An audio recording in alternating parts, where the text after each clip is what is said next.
The mobile device operating system, a high-level overview of all the different operating systems that you're going to encounter. And first we'll start with Android OS because it is the most prevalent out there. Now it's broken down just like a computer has broken down layers. It has a Linux kernel underneath of it. That's the core of the operating system. And then sitting on top of that are what are called the native libraries. Those are the ones that allow operations to reach up into the applications and the application frameworks. But those core libraries that are sitting there allow us to maybe communicate with communicate using SSL and communicate using SSL over Wi-Fi, or they may allow us to connect down into some sort of phone application so we can dial, or even GPS. So that Android operating system has got that Linux kernel, the library over top of it, the application framework, and then the applications come along. This looks just like a regular computer, and as a matter of fact, it's a specialized computer. It just happens to be a specialized Linux kernel and Linux libraries and Linux application framework. When we look at the malware against Android, let's just pay attention to the top one there. We can look at the others, but what I will say to you is it really all comes down to SMS Trojans. Now, when you look at the market, you see that Android owns 80 or 90% of the market at this point, and the type of malware that's coming out at this point is directed at 80 or 90% of the market. If you look on the ExploitDB's database, what you'll find out is that there's a ton of exploits against Android because it's the prevalent platform that people can actually rip apart. It's much more difficult to write an exploit to source code that's closed than source code that's open and especially with the end user license agreement on the applications that are installed in Apple. And I won't say it's much more difficult. I'll recant on that. I'll back up. And what I'll say is that people, it's easier for them because they have more access, not because it's easier to attack that. Android vulnerabilities. We want to look at a couple of them here. For instance, the fake ID. This vulnerability allows malicious applications to impersonate specially recognized trusted applications. For instance, inside of your phone, you might have the SSL routine that initiates SSL, and it says, I'm in protected space here. A fake ID app will say, hey, I'm also trusted, so I want to get into the SSL process. Is that okay? Well, I'm at the same level as you, so you should trust me. And the SSL process says, okay, well, you're at the same level as me. The problem that we've run into is that the application signing and the verification of those applications has been corrupted, not because app signing is bad, but because of another flaw that's outside of that, which is poor DNS resolution or attacks on DNS resolution for the actual certificate signing process outside of the phone. We could also look at things like towel root, a vulnerability that allows any app to escalate its privileges to root privilege, which at root now we have total control over the system. Now what's brought up here that's important for us is that last line on the slide where it says CVE 2014-3153. You don't have to read any deeper than that. What I want you to do is I want you to go to the National Vulnerability Database, I want you to go to the CVEs, and I want you to type in Android or iPhone or Windows Phone and see what you get back.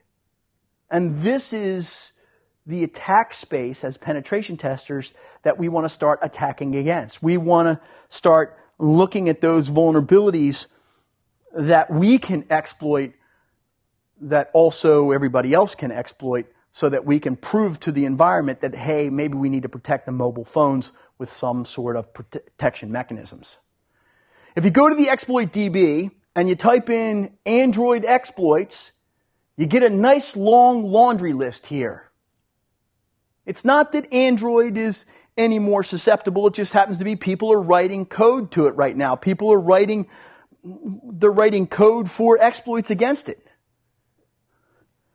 The number one exploit that's out there are the Android Trojans, and those Trojans really center around the bot herder's ability to do command and control against those devices. What kind of command and control can they do? Well, almost the same kind of command and control that they do against our laptops and our desktops, but now we've added another layer to it. We've added SMS to this, short messaging service, where we can send somebody a link or they can send a link to somebody else. So we can also send telephone data that allows us to do command and control. We can literally, on that Android, dial up to a centralized number, which is some sort of Skype number that's only there for a couple of moments in time. It dials up, connects, and says, what's my next command? So it's not going over the Ethernet anymore. Now it's going over our telcos, back out to the cell towers themselves. So Android Trojan command and control, here's a little tiny list of things that it can do. Most of the Trojaning is directed at controlling that asset and using it to attack other assets, not necessarily attacking the phone for the data that's on it, although that is a possibility. Okay, so how do you secure an Android device? A lot of people want total control over their Android device. So what they do is they escalate their privileges. It's called rooting. Now there is a tool that's called Super User from Clockwork Recovery Mod, which will actually, if you're going to do rooting, then what it'll say is, okay, fine, any application that you install that then requests root access, I'm going to tell you about it. I'm going to let you know about it. And then these other things that we're going to see that are down the list here, this is applicable to almost every one of the platforms that's out there. Use a passcode to lock the device. Now, what I like about the Android passcode is that it can actually be a picture that you draw or a series of movements on the phone rather than an actual set of numbers.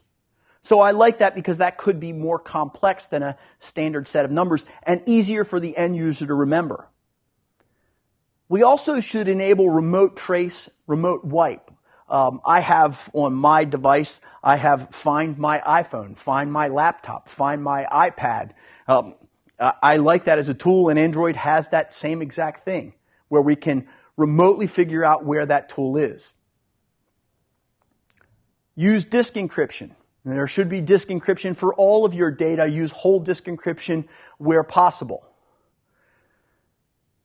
Next kind of thing, installing trusted packages and using antivirus. The problem in the enterprise when we suggest this is what does install trusted packages mean? And how do we know what's trusted?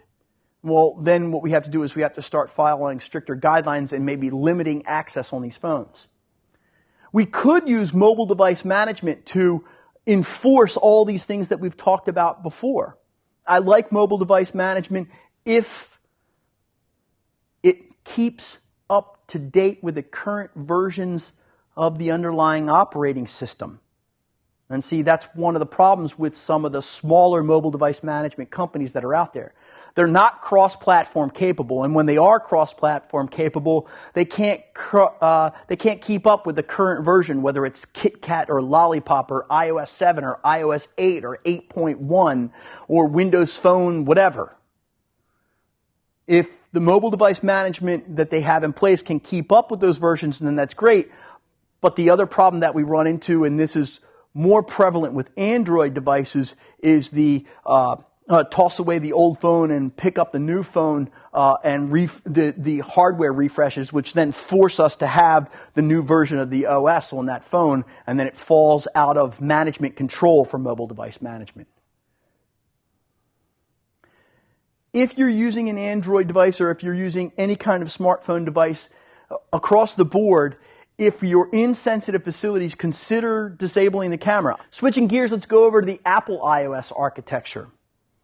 Has a similar underlying architecture to it where it's got the hardware itself and the core operating system. On top of that, we've got the services, the media, and the key thing that is different about the Apple iOS architecture is that it uses Cocoa Touch. When we look at the iOS devices, that is all the iDevices, if you will. That's the iPod, the iPad, and the iPhone. All of those devices, especially the iPod Touch, are all managed the exact same way. So the hardware provides all of this, this access to the native applications. Remember, the native applications that are installed on their phone, mail, and browsing, according to Apple's agreement with you, they cannot be removed.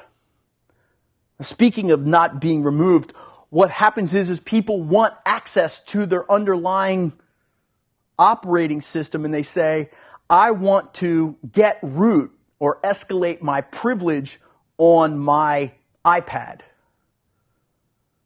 Well, Apple says, wait a minute. When you bought this device, the agreement was that you wouldn't go outside of our configuration. They say, well, I don't care. It's my device. I want to go ahead and do that. They say, okay, you're breaking your end user license agreement. We don't have to support you anymore. I don't care. Okay, so you say, I want to jailbreak my phone. When you jailbreak your phone, you've now gotten access to the root, to the core of it. You can actually get to a command line on your device.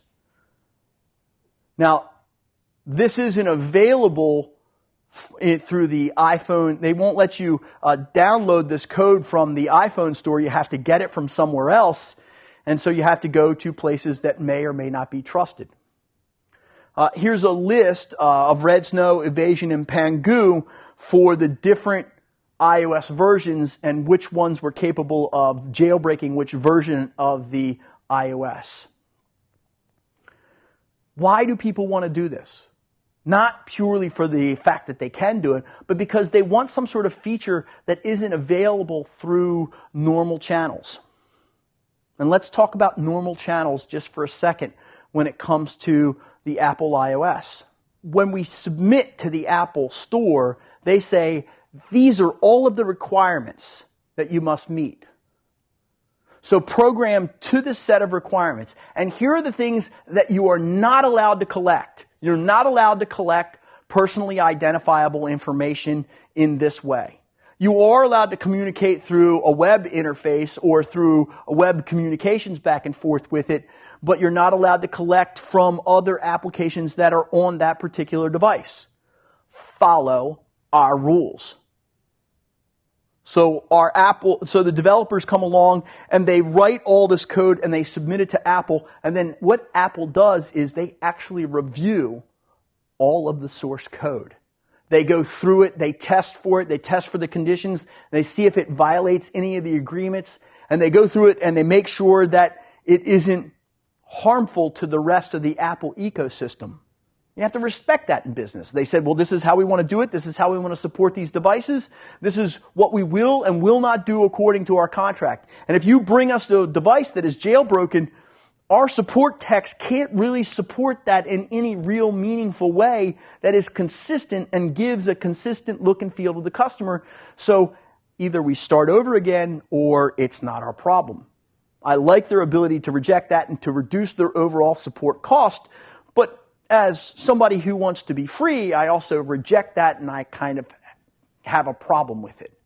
You get to make your own decision whether you want to jailbreak or not, but realize that you're violating your end user license agreement. If you are protecting an environment or you're doing a penetration test against an environment, if people in that environment have jailbroke their phones and you detect it, what you're saying is that they're putting things at risk. You will need to get your own Apple development license and your Apple development simulator, and then also have a jailbroke device to test against. The Apple simulator will work on your local machine, but it won't allow you to jailbreak it. It's going to stop you from doing that because it's a virtual device on your Mac machine. So you can do the programming and you can work on it, but you're going to be in a very small, limited environment. You're not going to be able to do as much testing as you would like to do as with other platforms. This is going to be a very specific specialization within an organization to test against jailbroke phones. I think there's a lot easier way to test, and what we can do is we can reverse engineer these securing iOS devices guidelines to see and test for a particular activity. For instance, besides jailbreaking, do they have a passcode?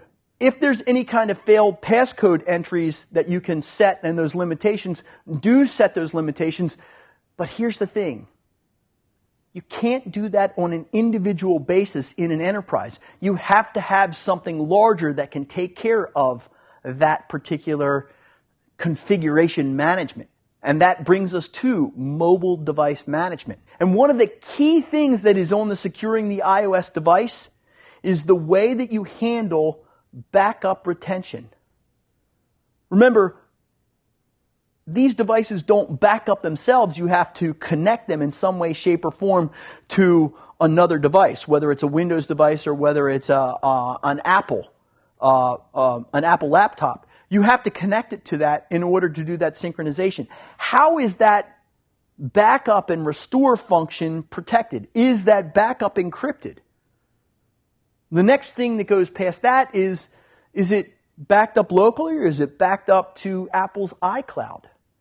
You might want to turn off some of that functionality, and the only way that you can do that in an enterprise way is to configure through mobile device management, which is now asking the end users to give up a little bit of their control.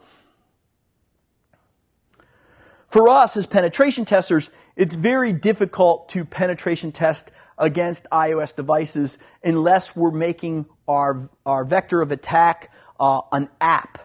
Not an app, but a web-based attack against that phone. It's going to be very difficult to do because that's the only entry point that we have legally as penetration testers. As attackers, they have no such boundary of being legal or illegal. They don't care about that. And remember, they may be across jurisdictions where it's perfectly legal in their environment. Let's switch over to the Windows Phone architecture. Now, if you're a Windows person and you look at this Windows architecture, it looks really, really similar to something that you've seen before. Hardware abstraction layer, the HAL extensions, the kernel, user mode, shell services app. Hey, this looks just like the NT kernel. It's got a couple of extra features in it. Kernel mode drivers for phone services, the ability to communicate with Bluetooth built in. All the other things are the same as the regular Windows operating system. Now, what we can do, by the way, is we can mix these things together, and this is not all controlled by Microsoft because Microsoft does not build all of the hardware. Remember, there are hardware vendors out there, original equipment manufacturers, that have some control and communication with the people who are building the hardware abstraction layer for this operating system. Now, they have to go through the same process where Apple developers have to go through a process. They have to go through the same process, only now it's a little more complicated because there are many different vendors in the hardware space. When we look at that phone architecture, remember there are core system and cross-platform capabilities here. We can turn this phone or this mobile operating system into not only a mobile device for making phone calls, but it also could be a desktop, a tablet, a phablet. I'm sure it's got a new name now. A Surface. Sorry, that's the name of it now. Those cross-platform capabilities also, from an attacker standpoint, that looks like a great place, a great breeding ground for figuring out one attack that works across many environments. But since the Windows Phone architecture, or we'll say the Windows phones themselves, have such a small percentage of the market right now, the attackers have not moved on to attacking it. It's much easier to attack Android devices for all the people that are using them. We can get a lot bigger market share out of a larger market share so that we can have more bots in command and control. Now, there are fewer exploits than other smartphones, primarily because it's newer. Eventually, it will gain market share, and eventually, there will be attacks against it. But some of the core applications, like the Internet Explorer, The vulnerabilities that exist for Internet Explorer on the desktop also exist for it on the Surface or the phone itself. So if there is an Internet Explorer vulnerability that is universal, then we can obviously take advantage of it on the mobile devices. How do you secure Windows phones? Well, since at its core it is another one of the Windows operating systems, the exact same ways that you already protect the Windows operating systems. But additionally to that, you have to look at it and say, hey, where am I purchasing my applications from? And the rule should be at the Windows Phone store in their marketplace. And then don't load unapproved applications, even though you can. And there's something called side loading, which is connecting to your local computer and then pulling the application down from the computer into the mobile phone. That is one way to get unauthorized apps onto your particular phone. I do think that we should be doing auto lock for all of our phones and enforcing encryption or enforcing a password or a PIN. But in this case, what we have is the additional ability to protect the SIM card that's installed inside of the device. This also works on Android devices, but it doesn't happen on Apple phones. We don't have this configuration control. Where we can use a personal identification number that can be 16 characters for the phone lock. So it can be a robust lock. Now, Apple does have a more complex password where you're given the full keyboard for their phones and mobile devices, but it's not protecting the SIM card itself. It's just protecting the device there. The two can be mapped together, but it's beyond the scope of this course. We also may look at the two possible different accounts, and this is something that we have on the Windows platform where we can say, hey, we're going to set up Authenticator where we can do two-step verification. So we can use accounts to use the Authenticator. We can actually go ahead and separate ourselves from the secure mode or the kernel mode or the system mode with Windows phones. And then with all phones, we want to do the latest updates. So we install the updates for Windows. We can also do that for the Android devices, and we can do that for the Apple iOS devices. The primary problem with installing software updates is, can this underlying device, the CPU, processor, and storage, can it handle the weight of this new programming code, these new updates? When we go from, on an older device, when we go from iOS 7 to iOS 8, does the application go slower? Does the operating system go slower because it's got an older CPU?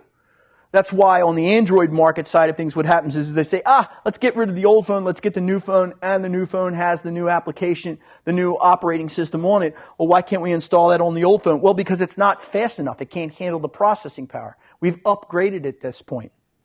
We've updated, and we make an operating system that is more hungry, if you will.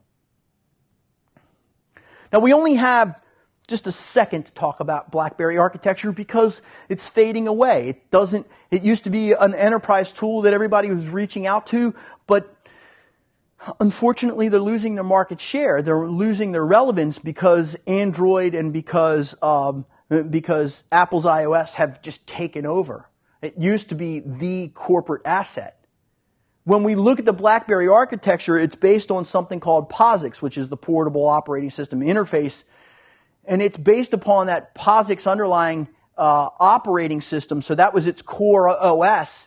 And on top of that, BlackBerry said, okay, we're going to write our custom proprietary BlackBerry OS on top of POSIX.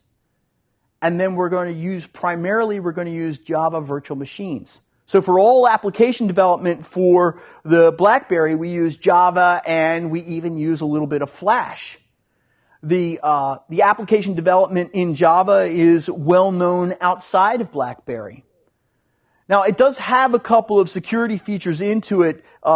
BlackBerry was originally an enterprise device, and the U.S. military said, well, we want to use BlackBerry devices, but we need encryption. So they came up with something called the CryptoBerry, which was an encrypted version of the BlackBerry.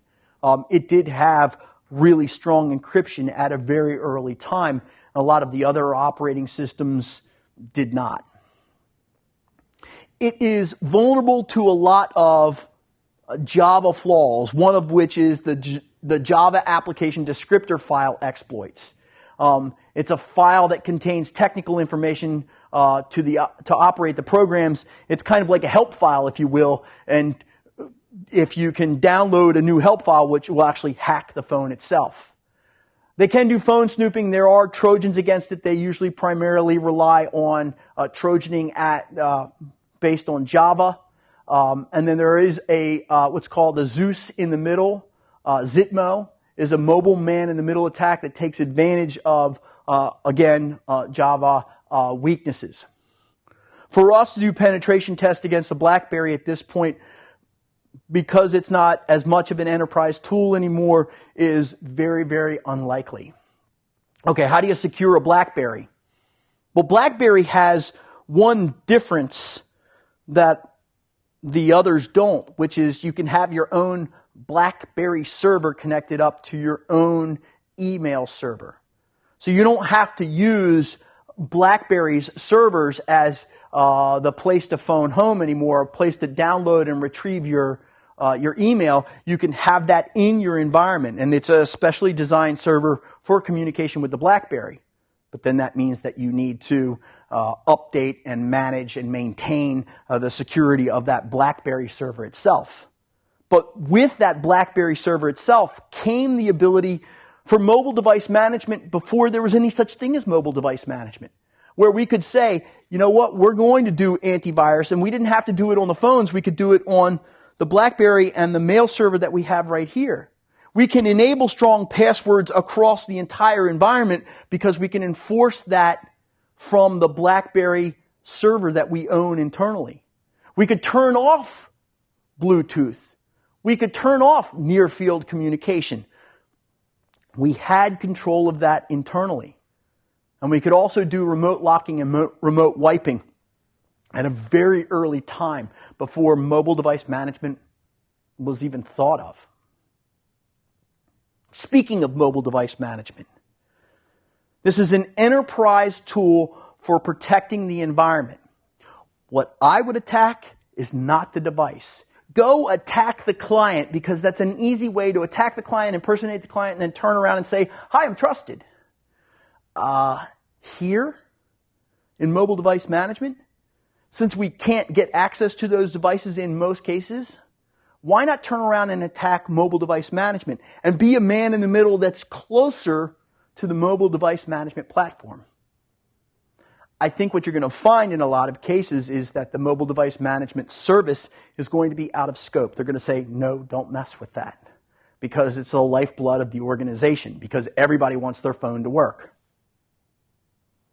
I like mobile device management because it allows us to, from a security standpoint, make a policy that we can inflict upon all devices as long as the mobile device management suite is cross-platform capable and also addresses the current versions that are rolling out.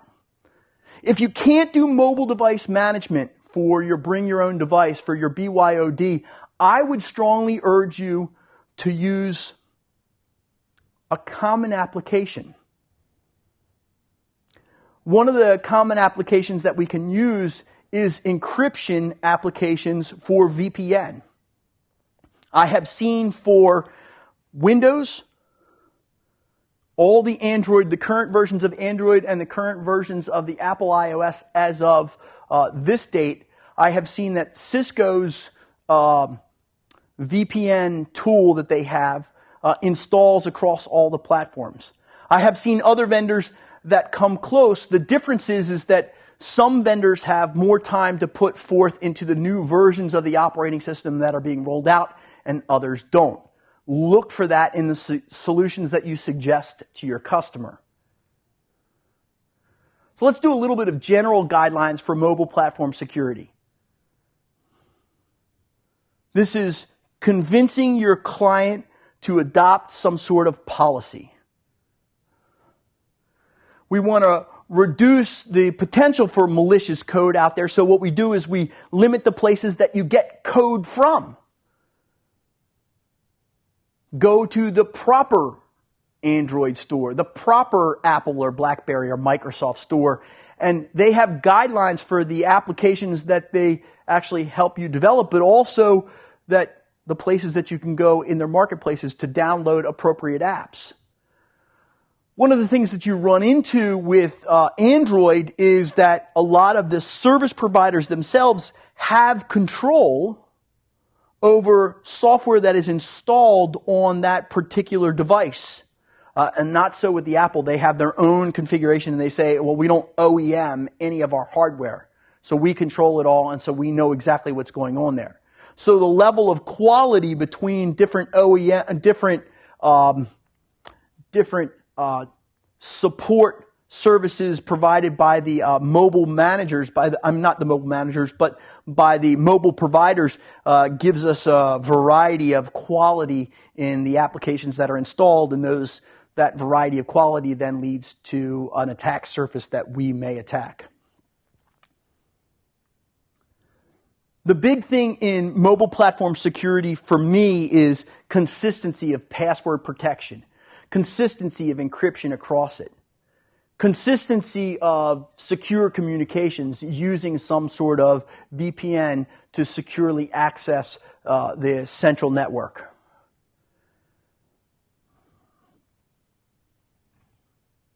I think that you have to look at the mobile device security platform of the enterprise that you're trying to test against and see how much more it's taking over as compared to the desktops and the laptops. If you're going to choose to be a penetration tester in this area, you're going to have to do a deep dive specialization. You're not going to be able to pick all mobile platforms.